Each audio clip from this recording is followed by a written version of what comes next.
pengetahuan soal terorisme ini bisa ditularkan dari satu orang ke satu orang?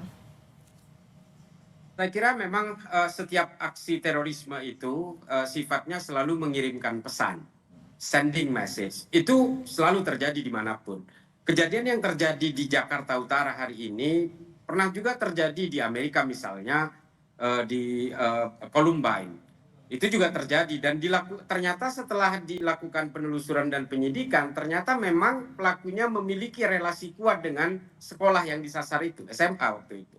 Jadi kalau melihat dari pola-pola seperti ini, kenapa dia menyasar satu sekolah dan sebagainya, saya lebih meyakini bahwa ini dilakukan secara mandiri. Kalau ternyata dia tertular oleh ideologi-ideologi yang didapatkan, entah dari satu kelompok kajian atau dari media sosial dan sebagainya, memang engagement dengan berbagai informasi tentang ideologi kekerasan ini hari ini sangat berdiaspora dimanapun, di semua platform juga tersedia gitu. Tapi Bang Islah, sorry saya potong dulu. Tapi kalau melihat dari barang bukti yang ditemukan, tadi ada senjata mainan, ada bom molotov. Nah, pesan yang mau disampaikan tuh apa kalau lokasi tujuannya adalah di masjid yang ada di sekolah?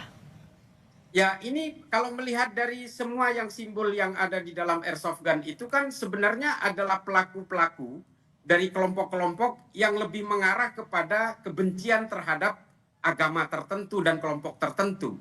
Tapi kita tidak bisa melihat itu karena kadang-kadang aksi terorisme itu memiliki anomali dan bergerak dengan logikanya sendiri gitu. Nah, ini kan kalau kita melihat ini kan semua penyerang masjid. Artinya dia melakukan pola yang sama seperti idolatrinya mereka. Apakah ini digerakkan oleh kelompok Kristen sayap kanan misalnya? Belum tentu juga. Bisa jadi pelakunya itu juga seorang muslim yang kemudian terinspirasi oleh gerakan-gerakan ideologi tertentu atau kepentingan tertentu atau kepentingannya pribadi yang kemudian dia wujudkan ke dalam serangan seperti yang terjadi hari ini.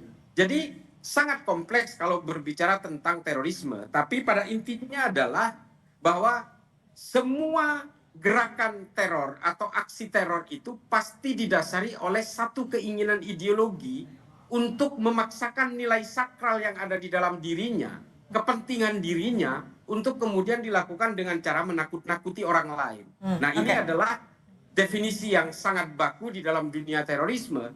Ya, mungkin saya sama pesannya dengan Bang Anton juga, bahwa semua orang memiliki kerentanan yang sama. Tapi yang saya sayangkan memang ini seperti tayangan yang ada di sini ya.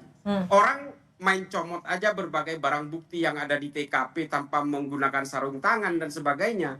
Ini kan mengurangi sakralitas dari TKP karena di dalam satu situs TKP teror itu seharusnya semua harus berada di tempatnya, jangan disentuh karena nanti yang akan berbicara adalah lapor.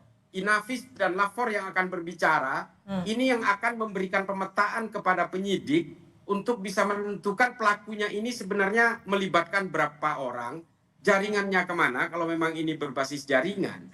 Nah, ini yang harus dihindari sebenarnya. TKP yang kemudian diacak-acak seperti ini sangat membahayakan terhadap produk penyidikan nanti. Oke, TKP seharusnya masih steril. Nah, kalau Pak Anton, apa yang sebenarnya biasanya menjadi kendala untuk penangkapan dan juga untuk mendalami seorang pelaku dugaan teroris?